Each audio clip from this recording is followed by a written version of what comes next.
श्री राग महला 3। जग में मैल दुख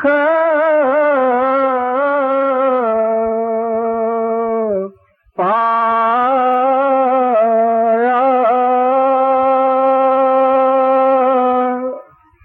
माल लागी दूजे पाए।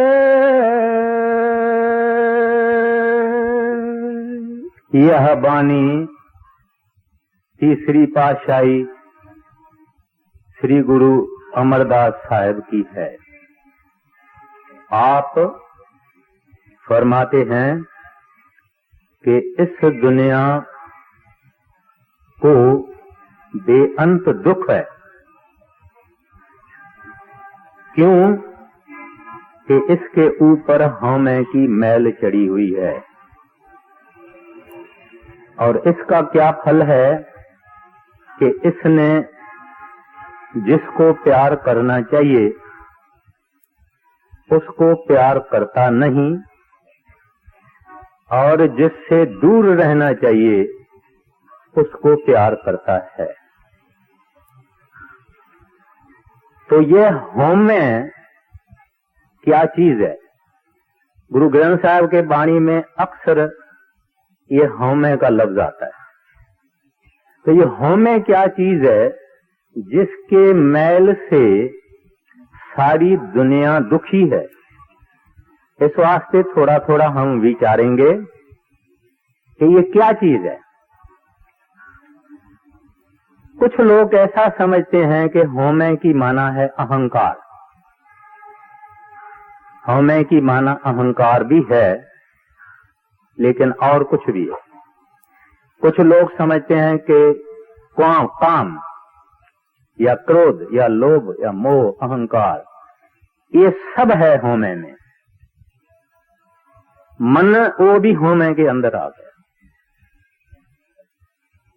मतलब हौमे का ये है कि हूं मैं। जब ये परमात्मा से निकला, जब ने इसने ये धारण किया कि मैं हूं, तब से इसके सब दुख शुरू हो गए। अभी हौमे की माना ये है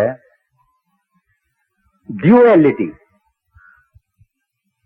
यानी भगवान है लेकिन मैं भी हूं, जिसको हम द्वैत कहते हैं। द्वैत कहने वाले कहते हैं भगवान भी है और उसकी कुदरत भी है। माना वो कुदरत को भगवान का अंग नहीं समझते। इस तरह से हम दुनिया वाले भी भगवान से अपने को जुदा समझते हैं। तो वो जो अपने को भगवान से जुदा समझना कि वो अलग है और हम अलग हैं, ये हमारे सब दुखों का बायस है और कारण है। क्योंकि इसने जब मां कहा तो इसकी जिम्मेवारी हो गई, भाई तू संभालो।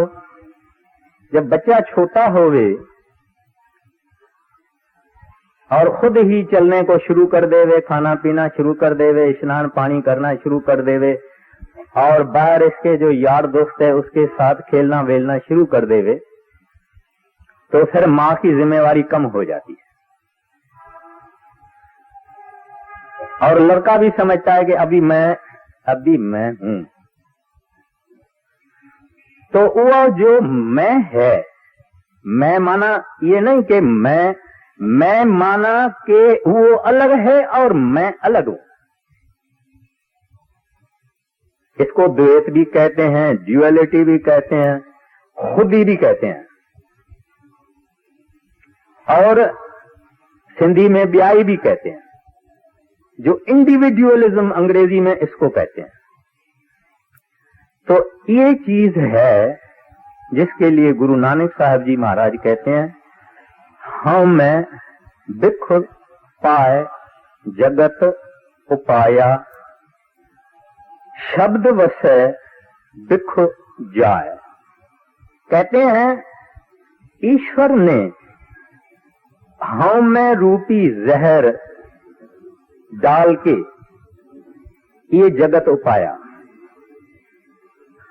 और ये हौमे कभी जाने वाली नहीं है।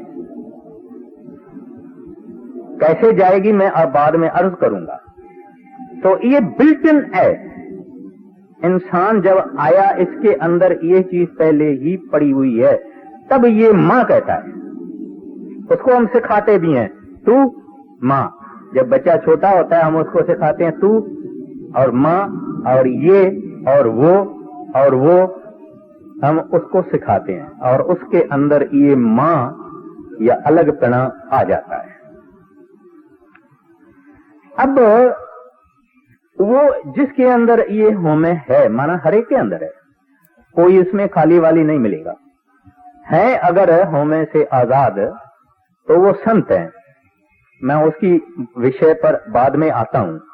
लेकिन होमे का मतलब ये कि मैं तुमसे जुदा हूं। एक आदमी अगर लूला होगा, लंगड़ा होगा, अनपढ़ होगा, पैसा भी नहीं होगा, तंदुरुस्ती भी नहीं होगी, कुछ भी नहीं होगा, माना दूसरा कोई आदमी उसको खिलाता है या ले चलता है, यानी बिल्कुल बुरी हालत में होगा, लेकिन उसकी भी हौमें नहीं जाती। उसको भी कोई अगर चपाट मार देवे, थप्पड़ मार देवे, तो वो भी कहेगा कि अगर मुझे टांगे और हाथ होते थे तो तेरा हिसाब चुकतू करता था। यानी हौमें उसकी भी खत्म नहीं हुई, गरीब की भी खत्म नहीं, शाहूकार की भी नहीं। बड़ा फाजिल होवे, आलम होवे, पंडित होवे, विद्या पढ़ा हुआ होवे, इनको तो बहुत ज्यादा होती है। तो इसको गुरु नानक साहब जी महाराज कहते हैं हौमे धीरग रोग है। धीरग माना जो बिल्कुल मुश्किल से निकले, माना असाध्य है, जिसको वैदिक वाले या हिंदुस्तानी में हम कहते हैं असाध्य है, इसका रोग निकलने वाला नहीं है, जिसको अंग्रेजी में कहते हैं इनक्यूरेबल डिजीज है। ये कैंसर है, इनक्यूरेबल डिजीज है, नहीं जाएगी। कहते हैं ऐसे है, ये इनक्यूरेबल बीमारी है, कोई इससे खाली नहीं है।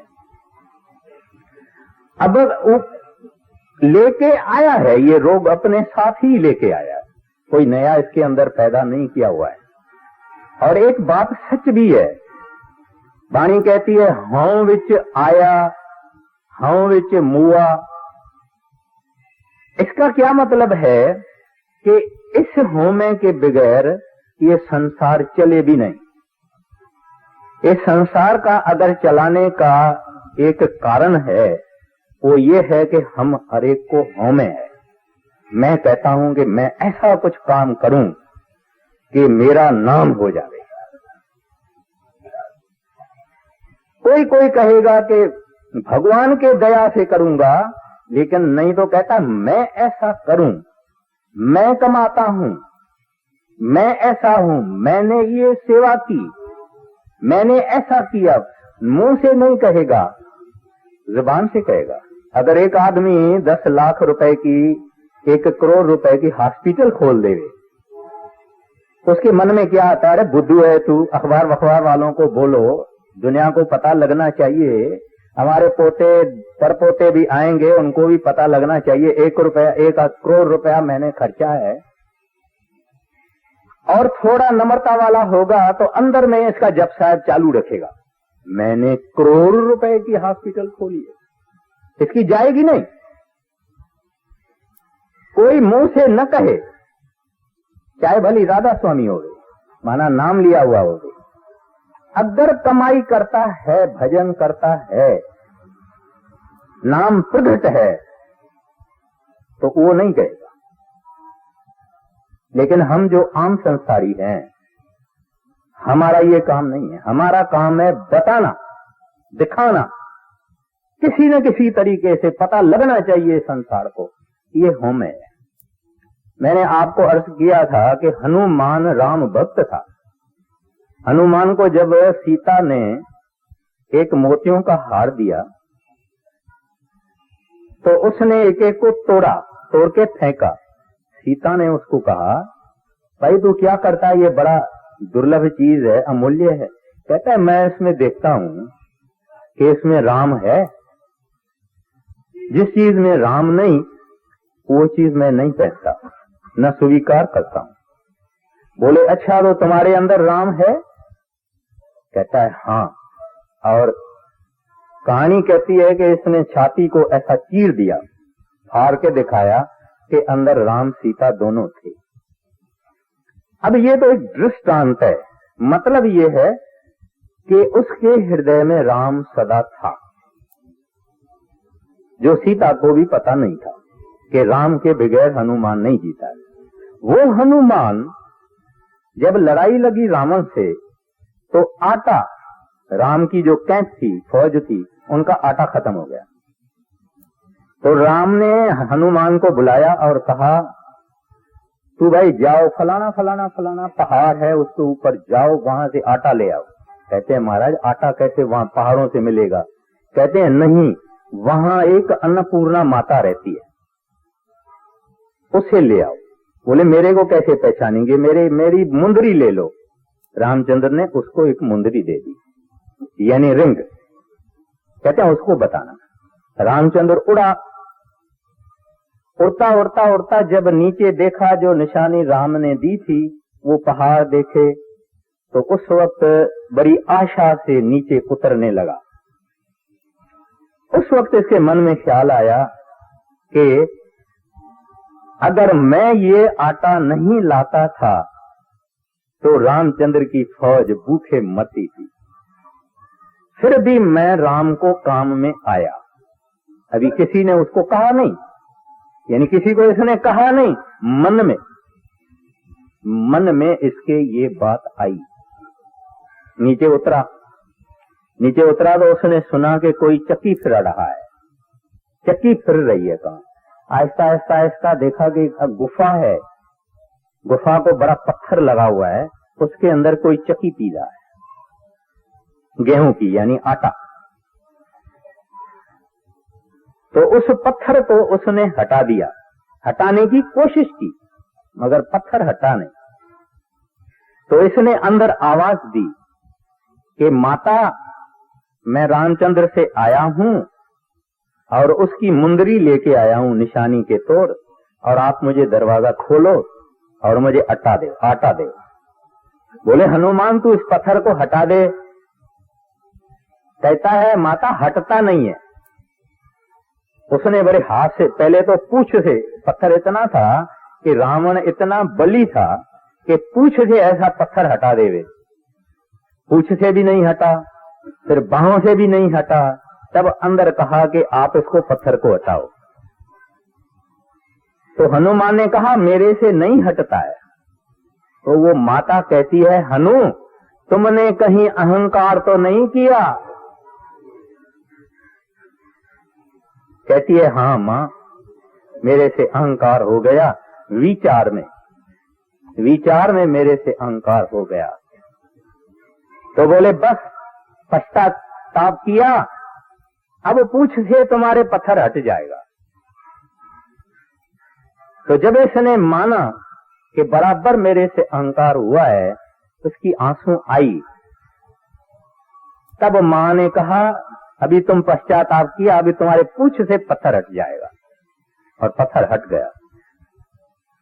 तो कहने का मतलब क्या है कि कुछ अहंकार हम जुबान से बोलते हैं, कुछ हम दिखाते हैं, कुछ हमारे हृदय में छुपा हुआ रहता है, लेकिन हमको छोड़ता नहीं है और छोड़ेगा नहीं। कोई आदमी नहीं कह सकता है कि कोई भला काम करके नगारा बजाएगा, जब शायद जरूर पड़ेगा अपने बड़े काम का, शांत नहीं करेगा। अच्छा, तो इससे किस तरह से हम छूट सकते हैं? कोई क्रिया बाहर की नहीं है जिससे हम छूट सकते हैं।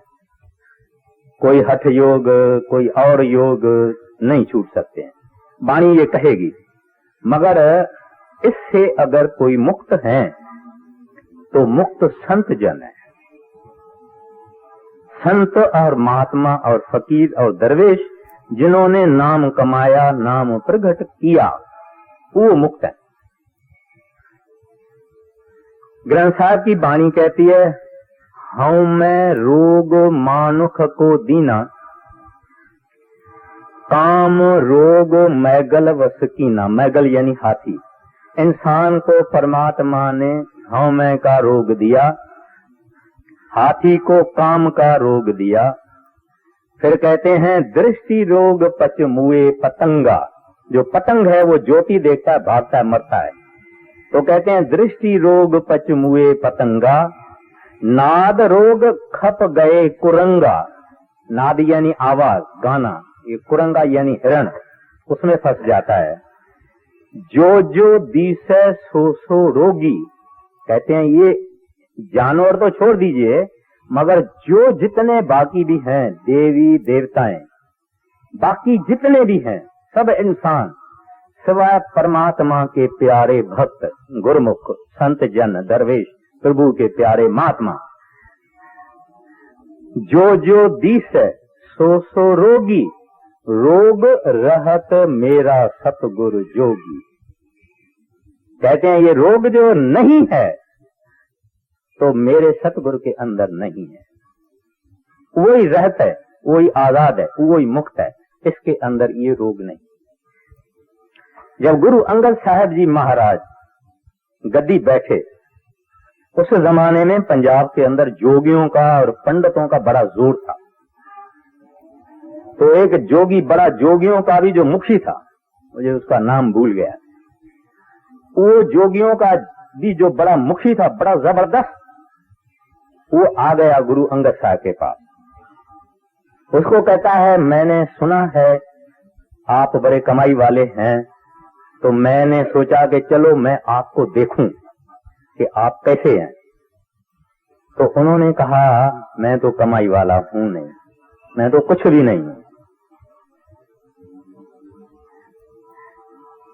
तो बोले, अच्छा, मैं तुम्हारी दीनता देख के और तुम्हारे ऊपर बहुत खुश हुआ हूं, और मांग तुमको क्या चाहिए? कहते हैं, नहीं, मुझे कुछ चीज की जरूरत नहीं है, मेरे सतगुरु ने मुझे सब दिया है।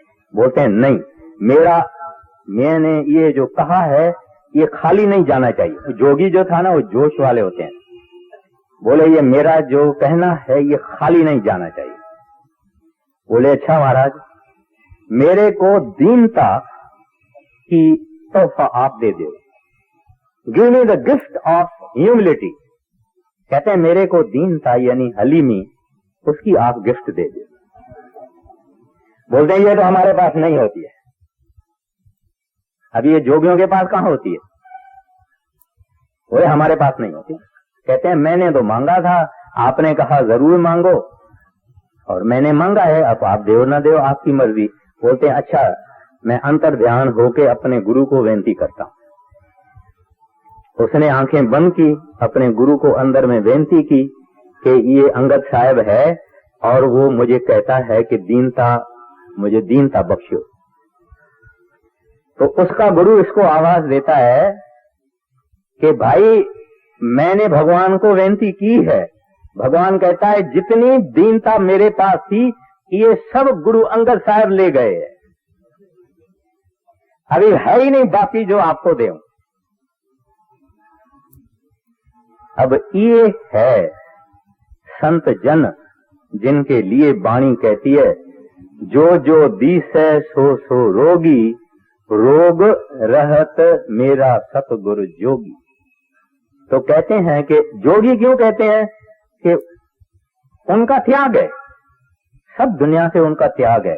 दुनिया में रहते भी हैं, खाते भी हैं, पीते भी हैं, लेकिन अंदर उनका प्रेम, उनका प्यार, उनकी लगन, ये सतलोक में सतपुरुष के साथ लगी हुई है, वागुरु के साथ लगी हुई है, अनामी पुरुष के साथ लगी हुई है। यहाँ ये अपनी ड्यूटी करने के लिए आते हैं। संसारी इस वास्ते होते हैं ताकि संसारी ही उनके साथ बातचीत करेंगे।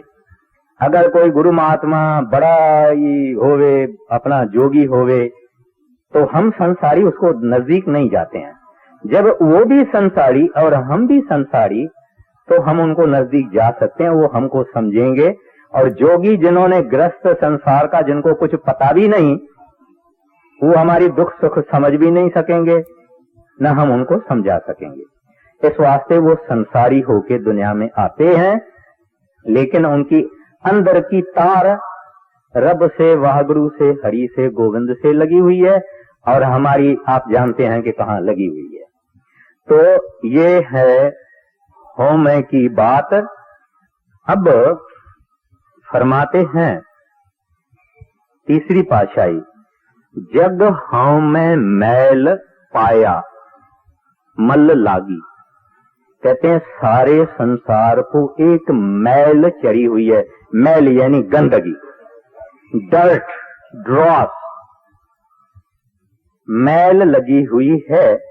और उसके कारण इस आदमी की अवस्था क्या हो गई है, दूजे भाई। इसने परमात्मा की जो खिलकत है, जो परमात्मा ने पैदा किया, ये जो सब हम इन आंखों से देखते हैं और पढ़ते हैं, दूजे यानी दूसरा, यानी उस रब को छोड़ के, हरि को छोड़ के, परमात्मा को छोड़ के, इनका अपना जो पति है उसको छोड़ के इसने दूसरे से प्रेम लगाया। यानी परमात्मा को छोड़ के उनकी रचना, उनकी कुदरत, उनकी पैदाइश, जो कुछ है, उनके साथ इसने प्रेम लगाया है। कारण इसका, इसको होमे की मैल लगी हुई है। अब हम सब जितनी आत्माएं हैं इस देश में, अर्थ प्लेनेट पर यानी पृथ्वी पर, और भी कई ही पृथ्वियां और आकाशीय मंडलों में कई कुछ हैं। ये सब आत्माएं अपने असल मालिक सतनाम को छोड़ के, अपना असल देश यानी सतलोक सचखंड छोड़ के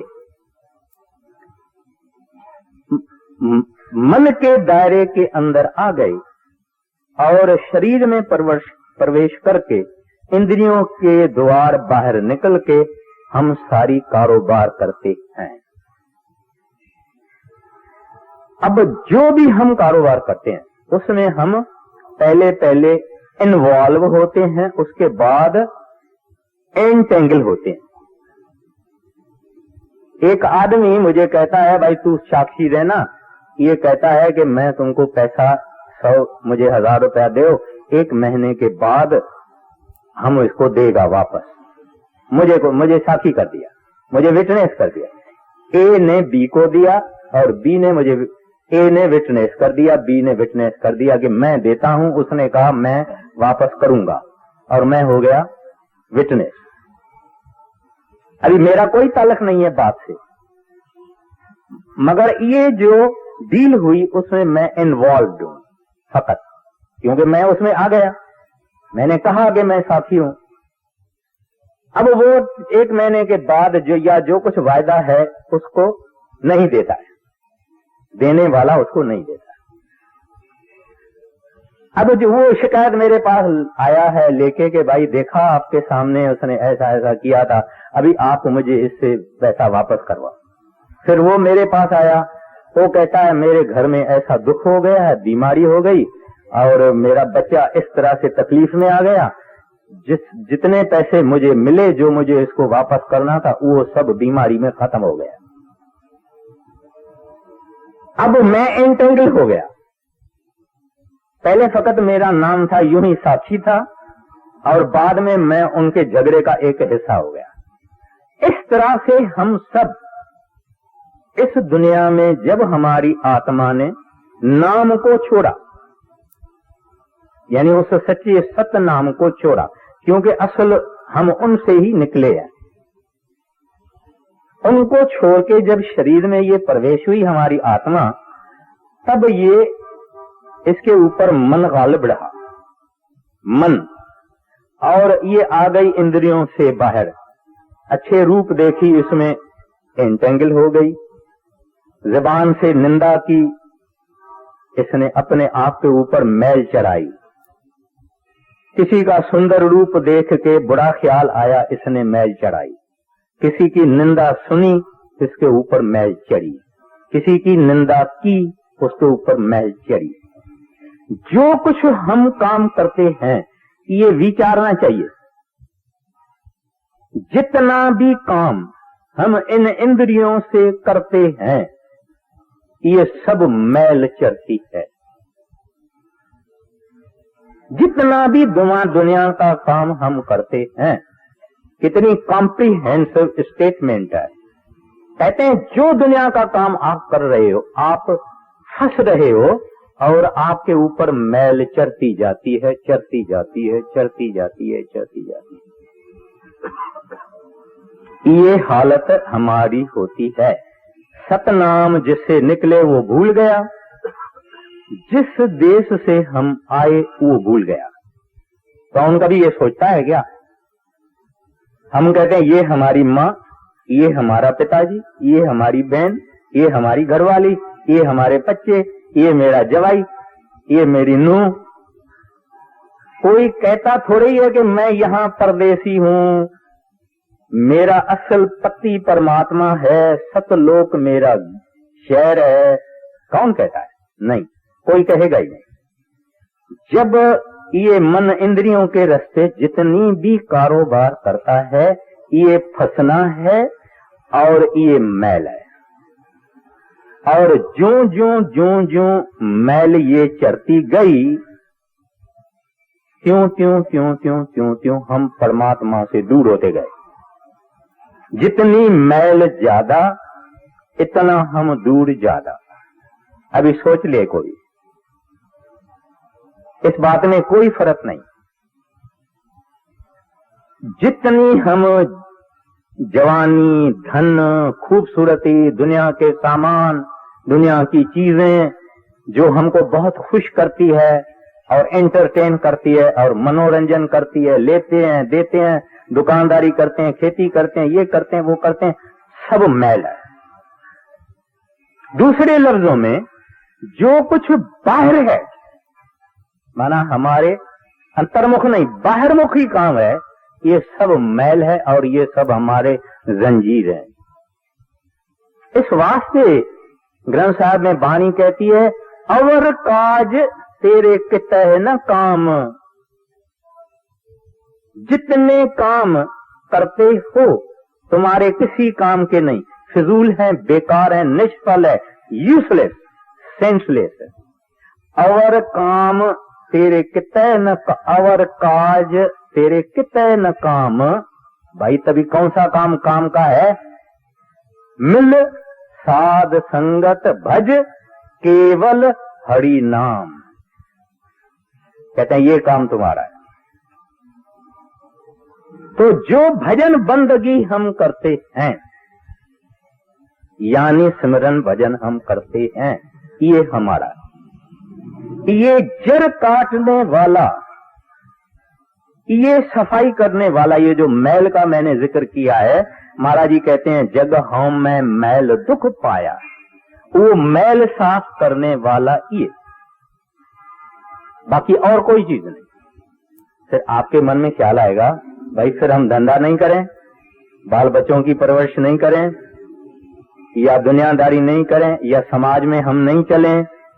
महाराज जी कहते हैं चलो धंधा भी करो, सब कुछ करो। सब कुछ का मतलब जो नेक पाक चीजें हैं, जो हमारी ड्यूटी है, बाल बच्चों की परवरिश करना, ठीक ठाक चलना, हक हलाल का खाना और पीना, प्यार प्रेम से चलना, कहते हैं ये सब करो। संत मत नहीं कहता भागो, पहाड़ों में जाओ, जंगलों में जाओ, बबूत लगाओ और खरामा पहनो और भागो, नहीं। संत मत तो आदमी को सूरमा करता है, बहादुर करता है।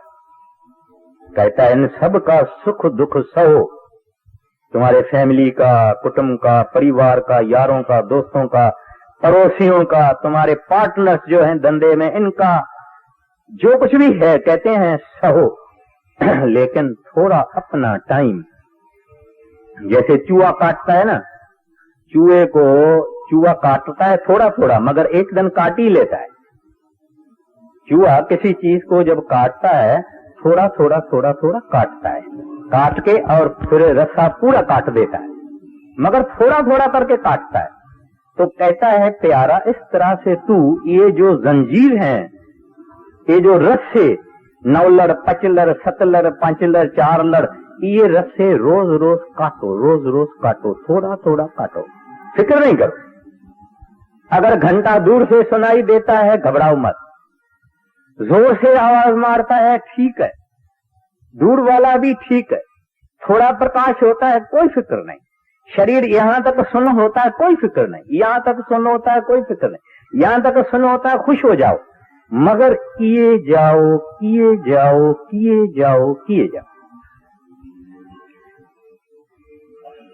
जब हम चाहें कि मैल हमारे ऊपर ना चढ़े, पहला आंखें बंद, फिर कान बंद, फिर नाक बंद, फिर मुंह बंद, फिर ख्याल बंद। ये काम है जो काम मुक्ति देने वाला है, जिसको नाम मार्ग कहते हैं। जो बाहर है ये दुख है, जो अंदर है ये सुख है। जितना काम हम बाहर करते हैं, बाहर के इंद्रियों से करते हैं, साफ साफ अपने हृदय में इस बात को बिठा देना चाहिए, तो हमारी रवैया, हमारी व्यू पॉइंट, हमारी नुक्त नजर संसार में बदल जाएगी। जितना काम हम इन हाथों से, कानों से, आंखों से बाहर मुखी होके हम दुनिया में करते हैं, ये काम फंसाने वाला।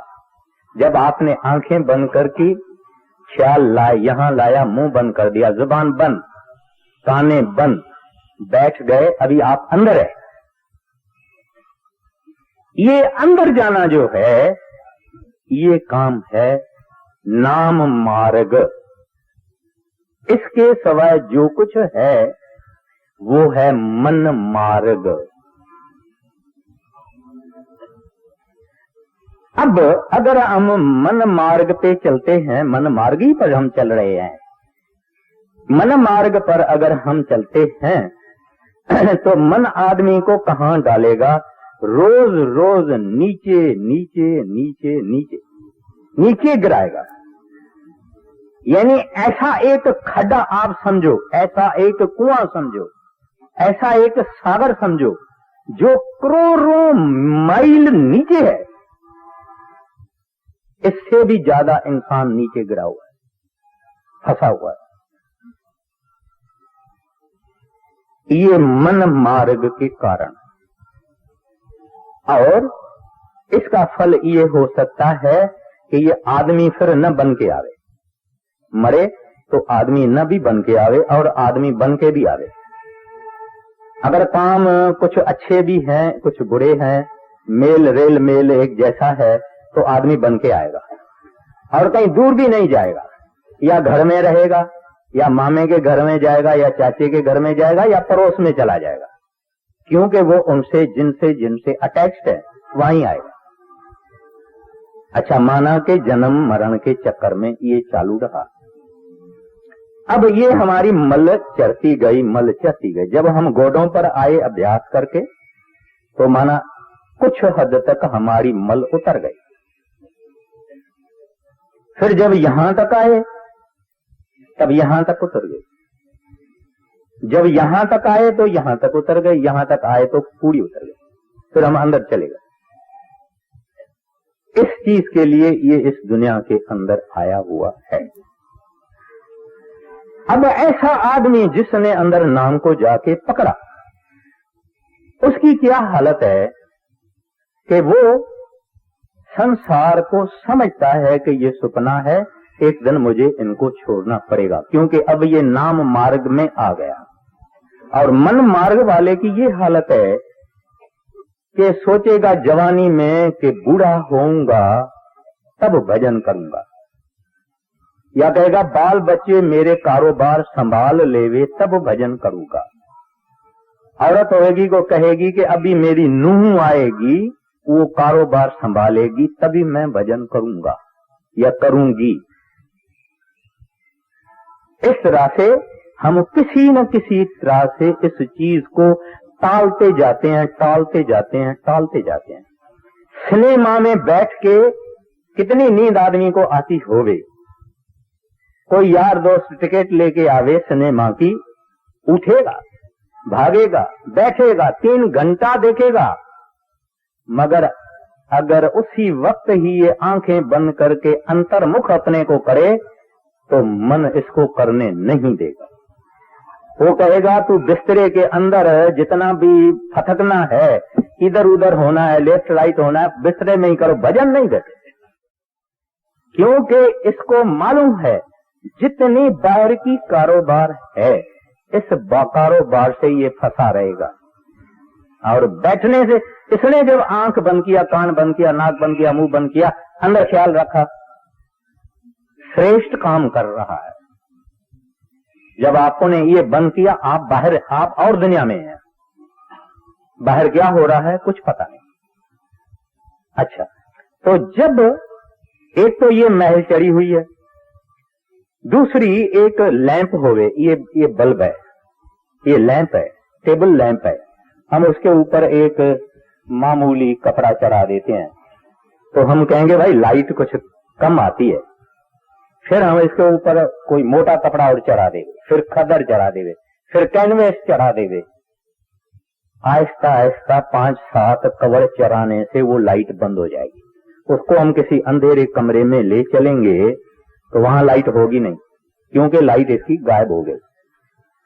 इस तरह से जब हम ऊपर से नीचे आए तो पहले पहले हमने कारण शरीर लिया, फिर सूक्ष्म शरीर लिया, माना आत्मा हमारी 12 सूरज का इसके अंदर प्रकाश है, 12 सूरज का। आप समझ सकते हैं, हम इमेजिन कर सकते हैं, ये जो सूरज है ऐसा 12 सूरज का प्रकाश इंसान के आत्मा के अंदर है। ये इतने ताकत की और शक्ति का ये इंसान मालिक है। हर एक इंसान, चिड़ा होवे क्या, गरीब होवे, शाहूकार होवे, स्त्री होवे, पुरुष होवे, जब ये सब खोल, पर्दे, कवर इस आत्मा के ऊपर चढ़ गए, आखिर में ये फिजिकल आया, मां के पेट से फिजिकल पहन के आया, हड मास का ये रूप पहन के आया, आत्मा की रोशनी खत्म। आपने देखा है एक छोकरा पढ़ता है स्कूल में, इम्तिहान दे के आया, परीक्षा दे के आया, कहता है ना पास तो नहीं होऊंगा, फेल तो नहीं होऊंगा। हम इंसान ऐसे इस दुनिया में कारोबार करते हैं जैसे एक अंधा आदमी हाथे मारता है, हाथ लगाता है, भाई कौन हो, किधर हो, इधर क्या है, उधर क्या है। हम ऐसे दुनिया में चल रहे हैं। एक जमींदार जब खेती करता है, अनाज लगा भी है, कुछ टाइम के बाद इनको काटना है और घर ले जाना है, लेकिन इसके मन के अंदर एक फियर रहता है, एक डर रहता है। और सब जमींदार जितने हैं उन्होंने ये अपने मन में सोच के रखा है कि हमारा वो है जो दाने हम घर में ले जाएं तब हमारे हैं, वरना नहीं। यानी खड़ी खड़ी बरसात, यानी खड़ा खड़ा अनाज साड़ा, एक बरसात आवे खत्म। तो हमने तो नाम ले लिया है, हम तो नाम मार्ग पर ही है, नहीं, नाम मार्ग पर वो है जो नाम मार्ग के हिसाब से कदम उठाता है। वो क्या है मैं डिटेल में नहीं कहूंगा, लेकिन जो आशिक हैं प्रभु के, उसको दुनिया की औरतें, दुनिया का धन, दुनिया की बड़ाई, दुनिया के शौक खींच नहीं सकते, क्योंकि वो कहते हैं प्रभु मैंने तो सब तन मन धन आपको अर्पण कर दिया है, अब मुझे इधर जाने नहीं है। तुकाराम जी महाराज बड़े कामिल महात्मा हुए हैं महाराष्ट्र के, और बड़ा भजन करते थे, बड़ा कमाई वाले थे। एक दिन शिवाजी महाराज के आदमी आ गए, उनको कहते हैं लगे महाराज अपना शिवाजी महाराज आपका दर्शन करना चाहते हैं और बाहर पालकी वालकी हम ले आए हैं और आप कृपा करके यहाँ बैठो और शिवाजी महाराज को जल के अपना दर्शन दे। उन्होंने एकदम दरवाजा बंद कर दिया, बंद करके अंदर परमात्मा को कहता है कि हे प्रभु, मैंने तो तुम्हारी शरण ली है, मैं तो फकत तुम्हारे को ही चाहता हूँ, तू क्या मेरे को रास्ते में रिश्वत देके और गलत रास्ते पे ले जाता है? और इस रिश्वत से मैं बिगड़ूंगा नहीं। मेरे सामने तो फकत आप हैं, ये संसार की नाम और बड़ाई और इज्जत और लोगों का मत्था टेकना ये मुझे नहीं चाहिए, मुझे तो फकत आप चाहिए। ये नाम मार्ग है। और हम दुनियादार जो हैं, कोई बड़ा वजीर, कोई बड़ा मिनिस्टर अगर कोई कार भेज देवे, कहेगे आओ इधर, तो एकदम झट में बिगड़ जूती के भी चल के जाएंगे उसके पास। तो हम नाम मार्गी नहीं, नाम हमको जरूर मिला है, मगर नाम मार्गी वो है जो इस नाम को अंदर प्रकट करता है। तो इस वास्ते वाणी क्या कहती है, आगे अर्ज करते हैं। जग हमें मैल दुख पाया, मल लागी दूजा पाए, मल हो मैं तोती कहना उतरा,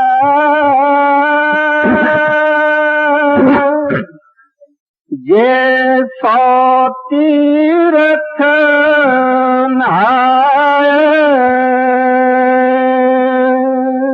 अब इस मैल को उतारने के लिए दुनिया क्या क्या यत्न करती है।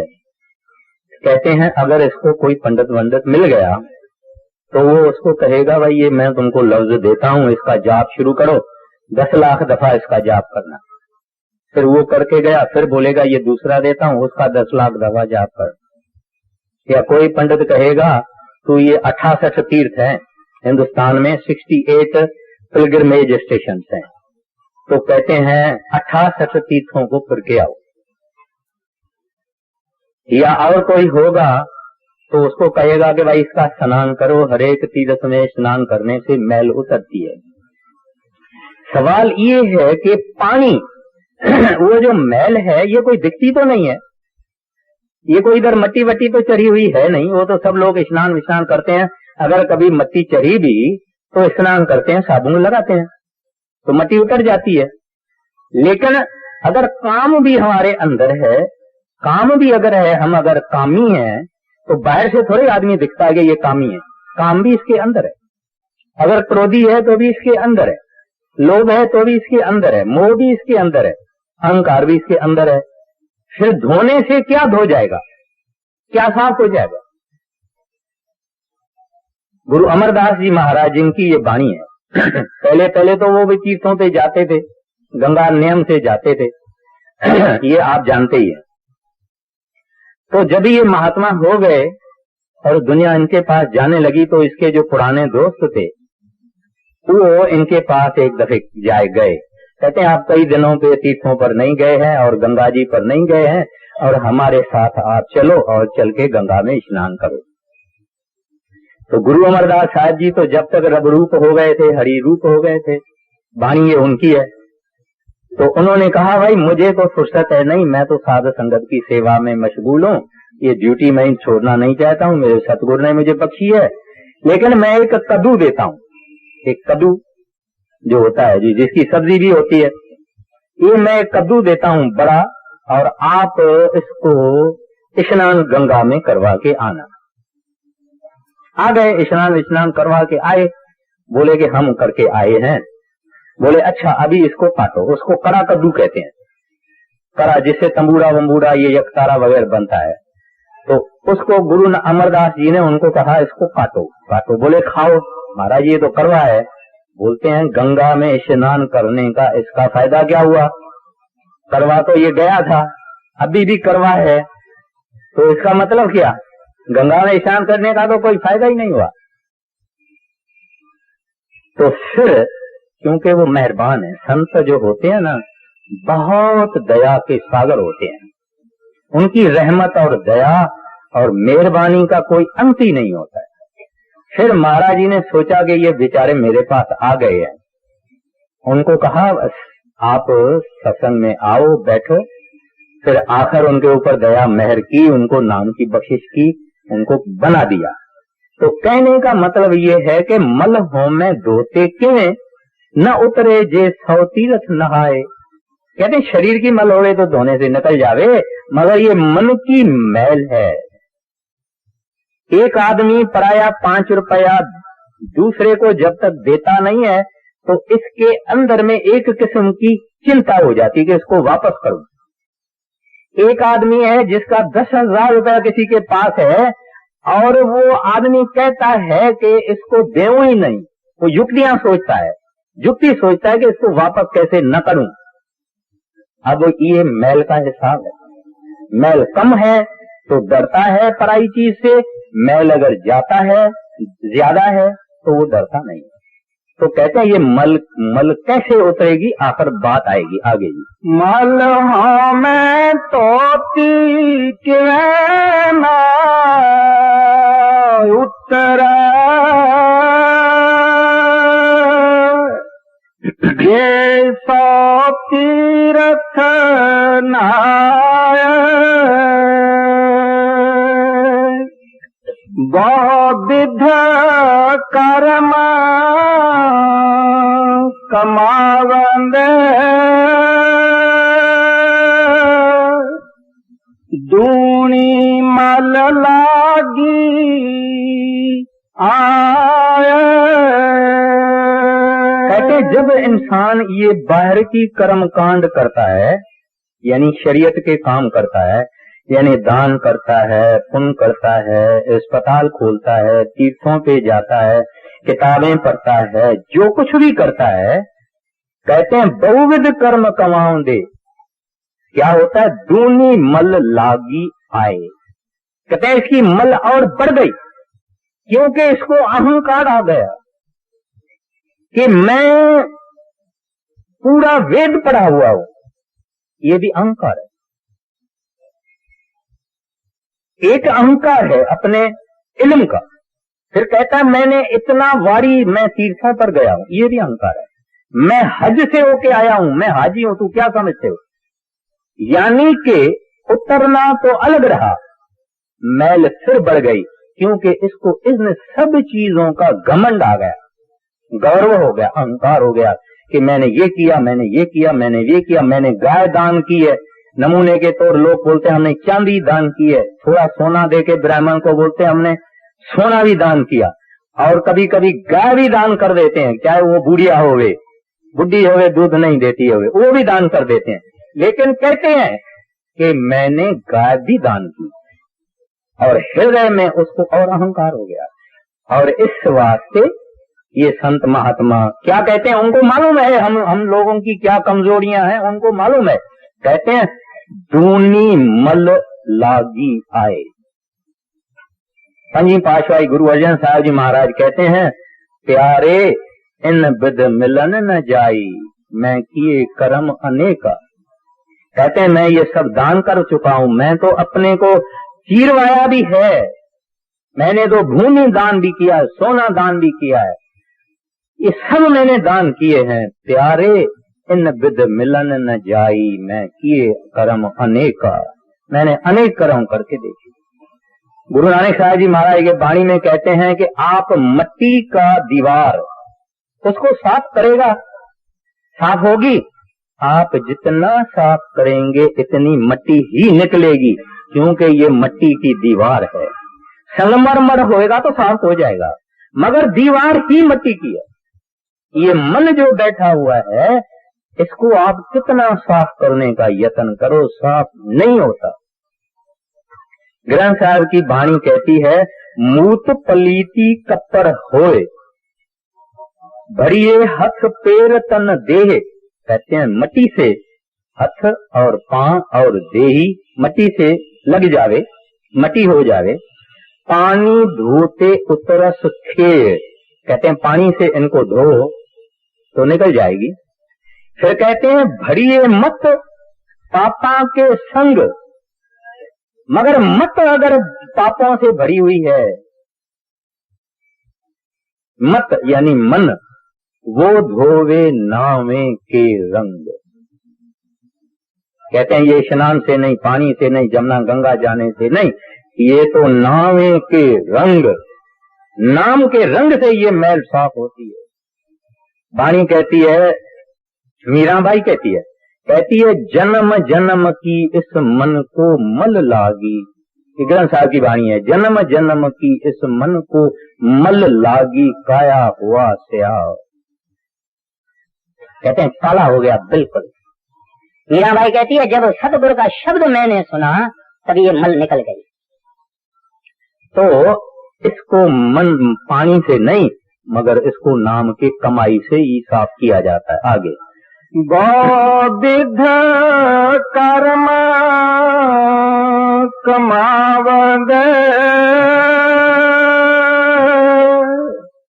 दूनी मल लागी आए, पड़िए मल ना उतरा,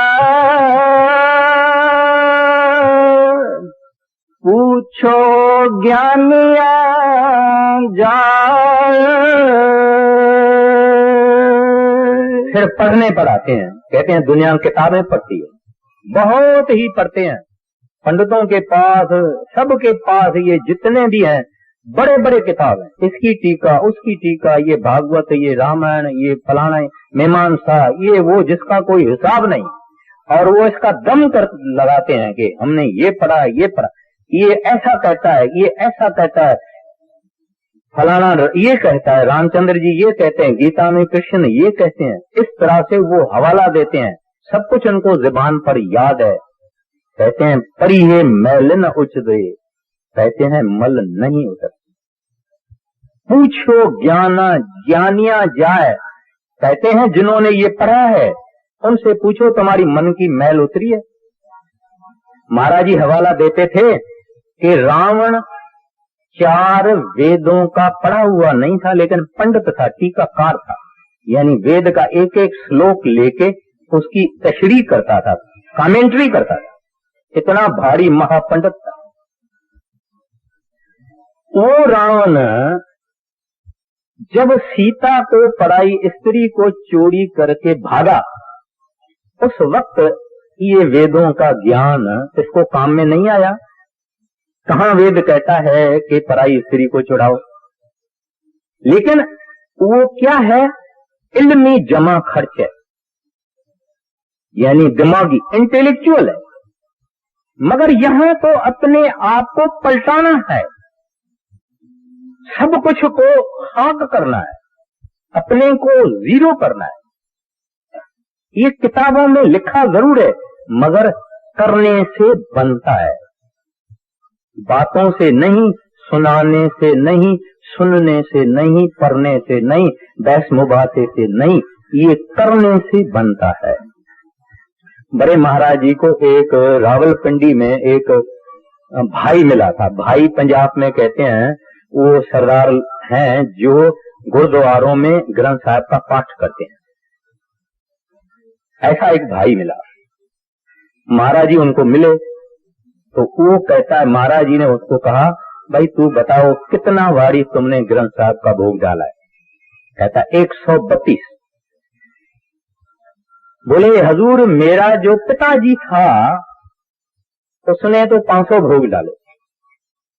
फिर महाराज जी ने उनको कहा भाई तुमको कोई अंदर कोई प्रकाश दिखाई दिया, कोई लाइट दिखाई दी, कोई अंदर कुछ शब्द सुनाई दिया, कोई धुन सुनाई दी?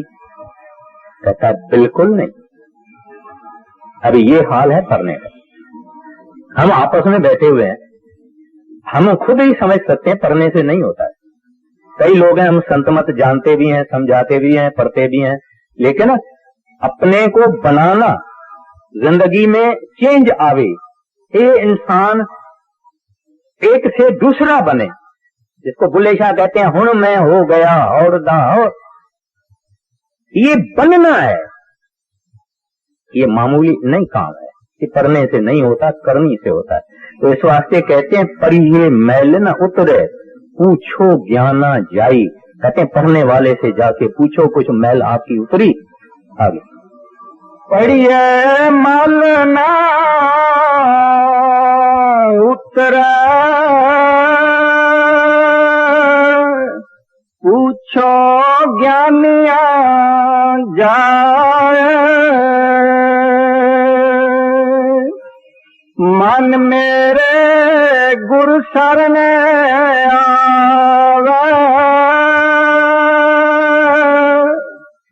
ता निर्मल होए। अब इस कड़ी में गुरु साहब ने बिल्कुल सारे बात को खत्म कर लिया। बाद में भी है, शब्द बड़ा है, लेकिन आखिर में दवा बता दी। कहते हैं मन मेरे गुरु शरण आवे, ता निर्मल होए। आगे बताया निर्मल करने की क्या क्या कोशिशें दुनिया करती है। अब आखिर में उन्होंने ही जवाब दिया, मन मेरे गुरु शरण आवे, ता निर्मल होए। कहते हैं भागों से इंसान, अगर तेरे को ये मानक चोला मिला है, ये ह्यूमन बॉडी मिली है, ये मनुष्य की देही मिली है, और तेरे अंदर चाह है और शौक है प्रभु मिलन का और हरि के दर्शन का, अगर तेरे अंदर चाह है, देखिए कितना कहते हैं, मानस चोला तेरे को बड़ी तकदीर से मिला है। अगर तेरे अंदर चाह है, शौक है हरि दर्शन का, प्रभु दर्शन का, तो कहते हैं किसी ऐसे के पास जाओ जिसने खुद दर्शन किया हुआ होवे, जो हरि से मिला हुआ होवे, जो वाकिफकार होवे, जो एक्सपीरियंस्ड होवे। कहते हैं ऐसे के पास जाओ, उसको कहते हैं गुरु। आजकल दुनिया गुरु गुरु गुरु की निंदा करती है, गुरु के लिए बहुत बुरा भला कहती है, इस वास्ते कि दुनिया को सच्चे गुरु मिले नहीं। इसकी माना ये नहीं है कि सच्चा गुरु नहीं होता, लेकिन जो गाहक है सच्चे गुरु का, जो चाहता है, परमात्मा को पुकारता है कि हे प्रभु मुझे कोई सच्चा गुरु मिलाओ, मैं तो दुनिया में घबरा गया, जहां देखता हूं वहां धोखा है, पाखंड है, झूठ है, इम्पोस्टर्स हैं, हे प्रभु तू राह दसो। अगर ऐसा तलाश करते करते करते इसका मौत भी हो जावे, तो इनको परमात्मा दूसरे जन्म में सच्चा संत मिलाएगा, मगर वो तो हो गया मरना, मगर जीते जी ही मिलाएगा, जीते जी उसको मिलाएगा। मगर कोई प्रभु को, वाह गुरु को पुकारे। एक माता थी, सत्संगी बाद में बनी है, वकील साहब की, वो यहाँ आई तो मुझे कहती है कि फलाना, मैं फलाने आश्रम में भी गई, मैं फलाने में भी गई, फलाने में भी गई, इंटेलेक्चुअल है, बड़ी दिमाग वाली, यहाँ भी गई, वहां भी गई, वहां भी गई, वहां भी गई। अब मैं तो कंफ्यूज हो गई, मैं तो घबरा गई। अब तुम बताओ कि मैं कौन सा मार्ग ले हूं। तो मैंने उसको कहा, बहन जी मेरे से आप पूछेगी तो मैं तो तुमको कहूंगी कि राधा स्वामी बन जाओ, लेकिन मैं ये कहना नहीं चाहता हूं। आप जिस तरह से मुझे कहते हैं ना कि मैं कंफ्यूज हो गई हूँ, घबरा गई हूँ, वहां ये दुख है, ये तकलीफ है, ये सब चीजें मुझे अच्छी नहीं लगी।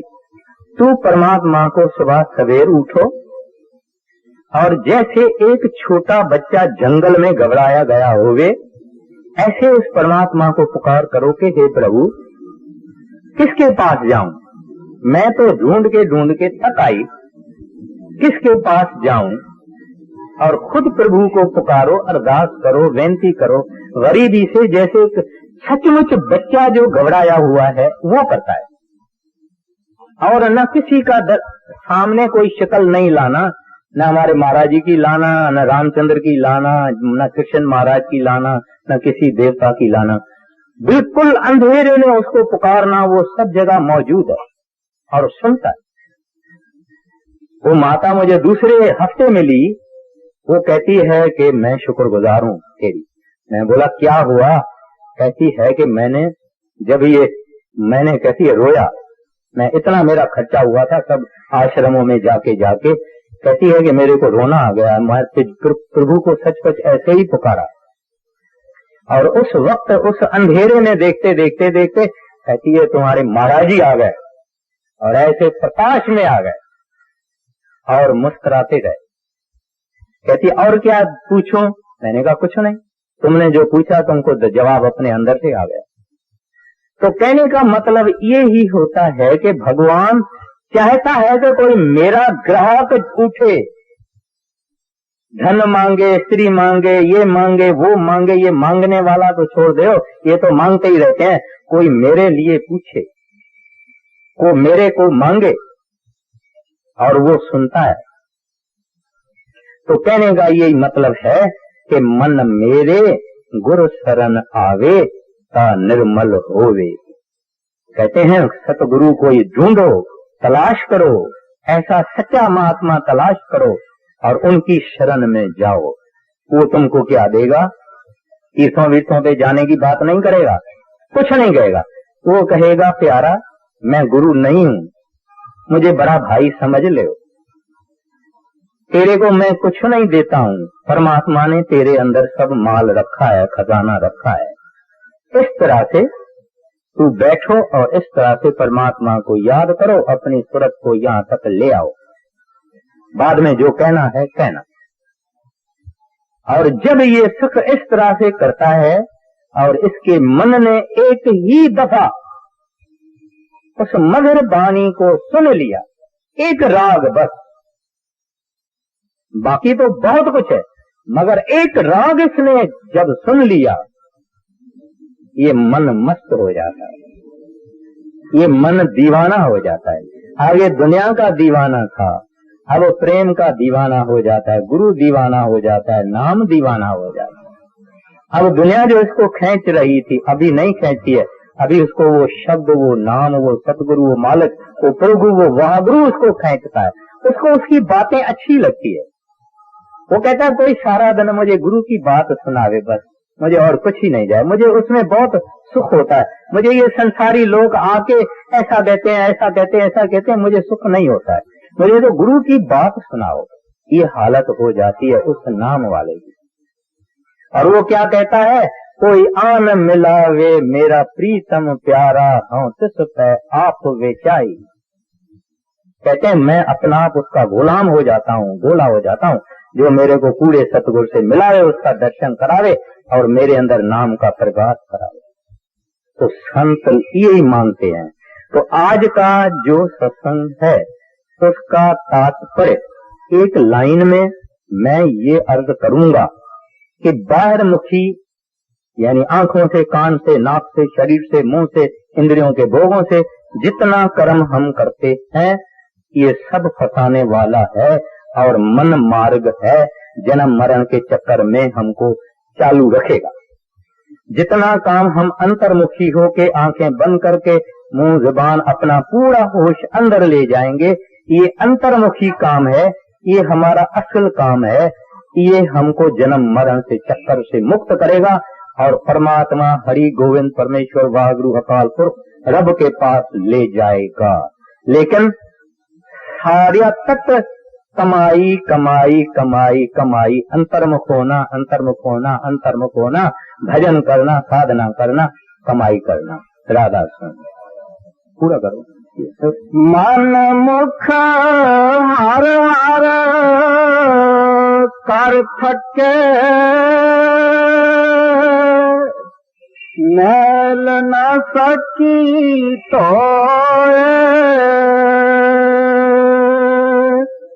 मन मैले भगत न होवई, नाम न पाया जाए, मन मुख मैले मैले मुए, जासन पात गवाए, गुर प्रसादी मन वसै, मल हो में जाए समाए, जो अंधेरा दीपक बालिया, त्यों गुरु ज्ञान अज्ञान सजाए, हम किया हम करेंगे, हम मूर्ख गवार, करने वाला विसरया, दूजे पाए प्यार, माया जेवड दुख नहीं,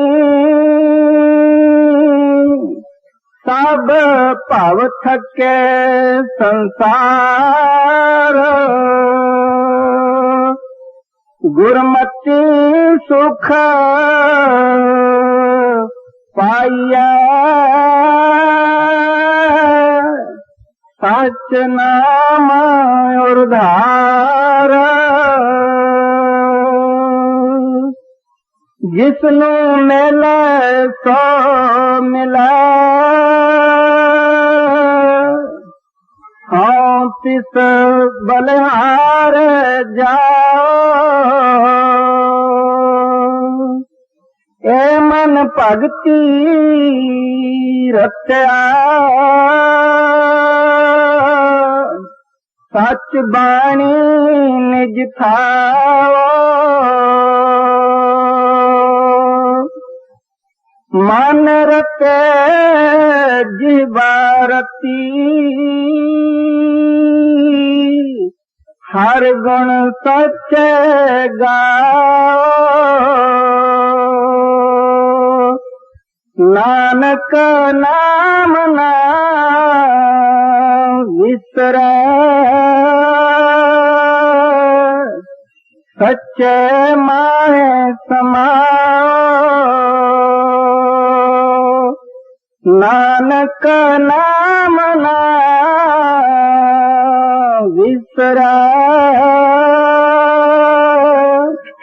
सच्चे माहे समाओ।